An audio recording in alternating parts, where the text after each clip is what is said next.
అధ్యాయం చూడండి ఈ మాట 23వ అధ్యాయం 25వ వచనం.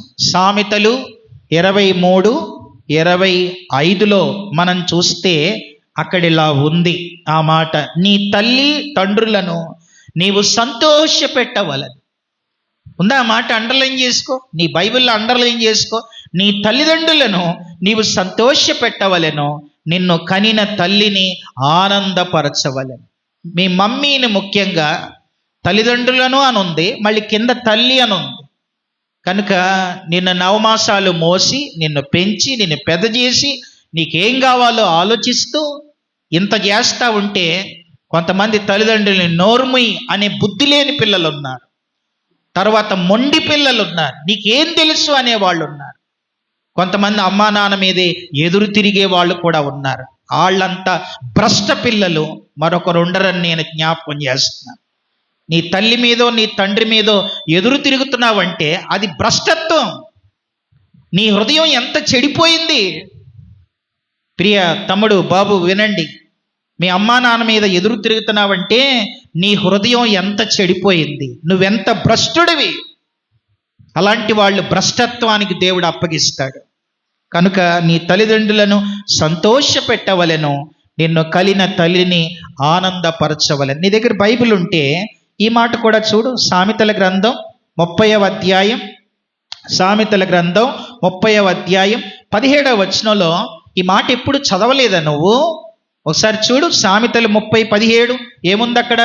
తండ్రిని అపహాసించి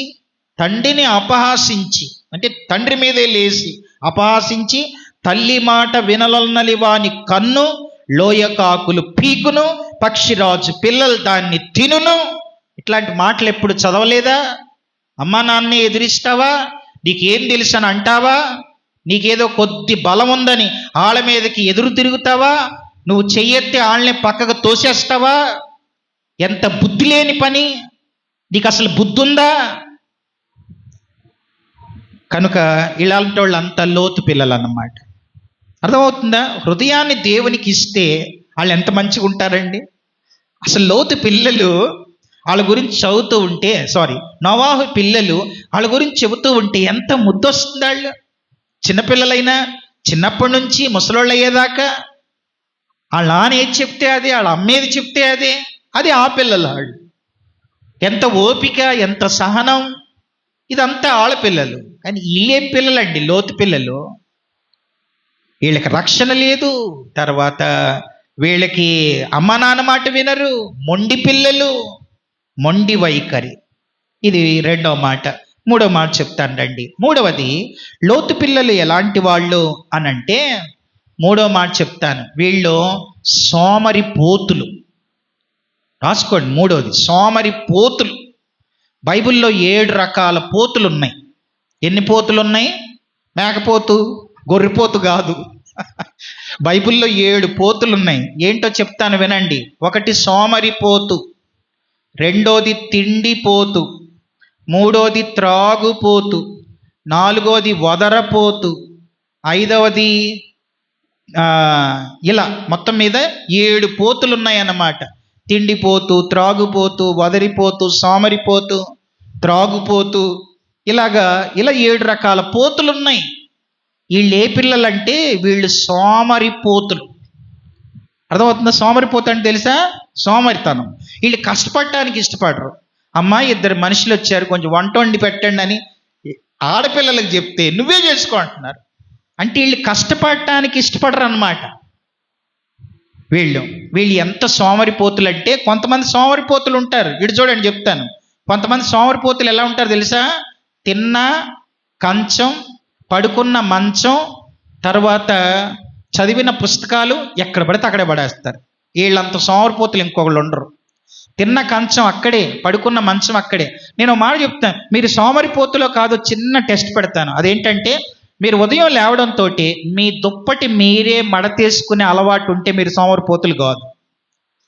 కానీ కొంతమందికి పడుకొని లెగిస్తారు, వెళ్ళిపోతారు అంతే. వాళ్ళ నాన్నో వాళ్ళ అమ్మో రావాలి, వాళ్ళ దుప్పట్లు వాళ్ళు మడతేయాలి, తర్వాత అన్ని పనులు వాళ్ళే చేయాలి, తర్వాత వీళ్ళకి వాటర్ బాటిల్ కావాలంటే మమ్మీ డాడీ, తర్వాత అక్క, తమ్ముడు, చెల్లి, వీళ్ళకి ఏది కావాలన్నా వీళ్ళ మీద ఆధారపడతారు. నీకు చేతులు లేవా, కాళ్ళు లేవా, కష్టపడలేవా? కష్టపడటానికి ఇష్టపడని పిల్లలు లోతు పిల్లలు. కష్టపడాలండి, కష్టపడేటప్పుడే కష్టపడాలి. కష్టపడటం కూడా ఇష్టపడి కష్టపడాలి.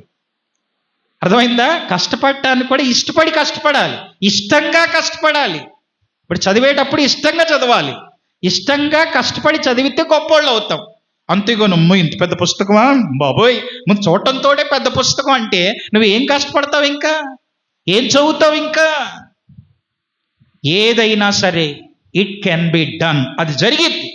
ఇది చేస్తాడు. దేవుని వల్ల అసాధ్యమైంది ఏదీ లేదు. దేవుడు తన జ్ఞానం నాకు ఇచ్చాడు. నా వల్ల కానిదంటూ ఏదీ లేదు. దేవునికి సమస్తం సాధ్యం అని అడుగులేస్తే ఏదైనా సాధించగలుగుతాం, ఎంతైనా సాధించగలుగుతాం. కనుక నీకంటూ ఒక చరిత్ర ఉండాలి, నీకంటూ ఒక ప్రత్యేక పేజీ ఉండాలి. నువ్వే అసలు ప్రపంచంలో నీలాంటి మనిషి ఇంకోళ్ళు ఉన్నారా చెప్పు?